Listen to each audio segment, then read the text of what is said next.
Hi, and thank you for visiting my channel. For more information, kindly subscribe and follow. Now let's get started. Solo Sikoa spent months on WWE SmackDown with Paul Heyman as his wiseman when Roman Reigns went on hiatus. Today, Sikoa acknowledged his former wiseman and agreed with what Heyman said about him in a recent interview. Last year, Solo Sikoa kept Paul Heyman as his wiseman against the veteran's wishes after Roman Reigns lost at WrestleMania XL to Cody Rhodes. The Street Champion ignored Heyman's advice in most cases and eventually took him out at Madison Square Garden by putting him through the announcer's desk on Friday Night SmackDown in June 2024.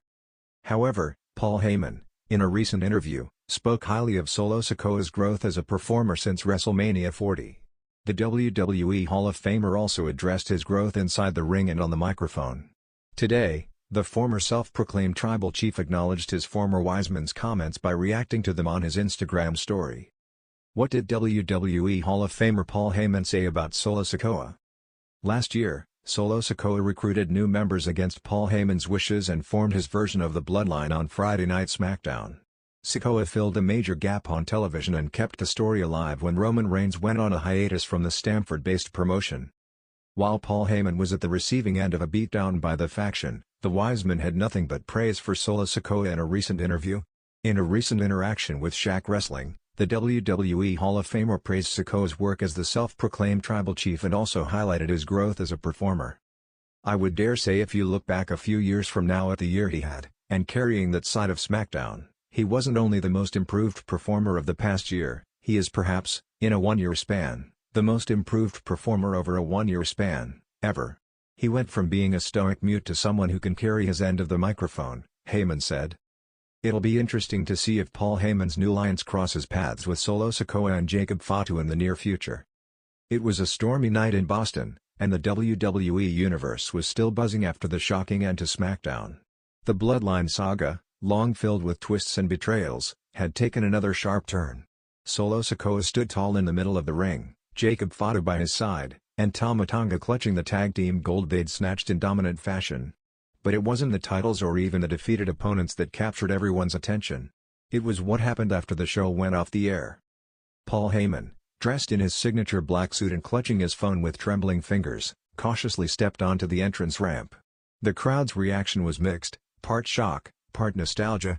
They hadn't seen Heyman with the Bloodline since Solo excommunicated him weeks ago, coldly referring to him as no longer useful. But tonight, something had changed. Solo locked eyes with Heyman from inside the ring. The tension was thick. It felt like the air itself was holding its breath.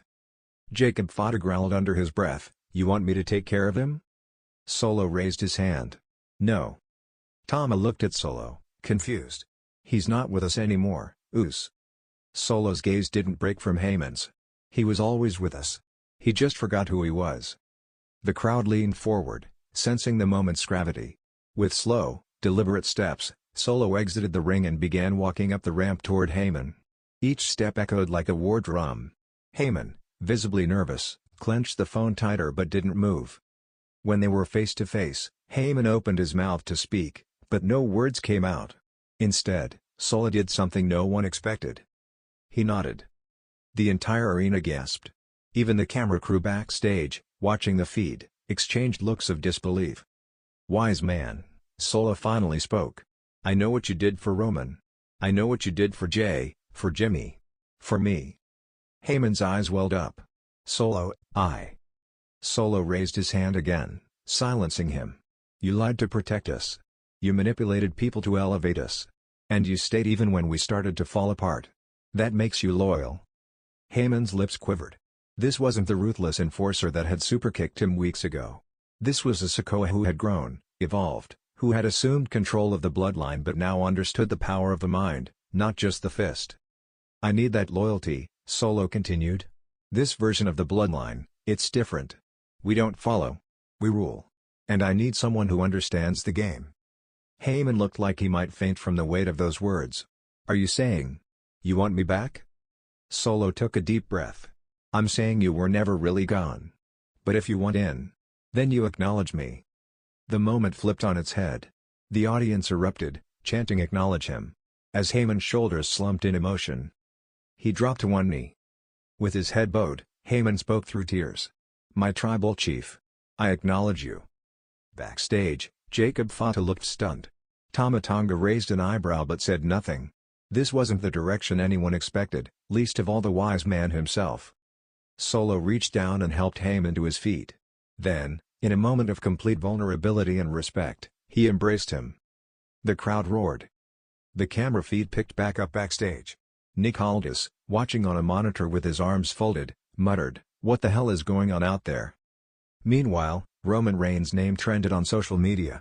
Fans were speculating, would the tribal chief return? Would he be furious that Heyman had pledged allegiance to someone new? Or had he silently passed the torch to Solo all along? Later that night in the locker room, Solo, Heyman, Jacob, and Tama gathered in private. The room was dimly lit, with the tag titles resting on a nearby table and Heyman pouring himself a glass of water with shaky hands. "I need your mind, not your mouth," Solo said sternly. "If you're with us now, we rebuild smarter. Stronger." Heyman nodded. "There are cracks forming in Judgment Day. Imperium's losing steam. And Cody Rhodes? He's running on borrowed time.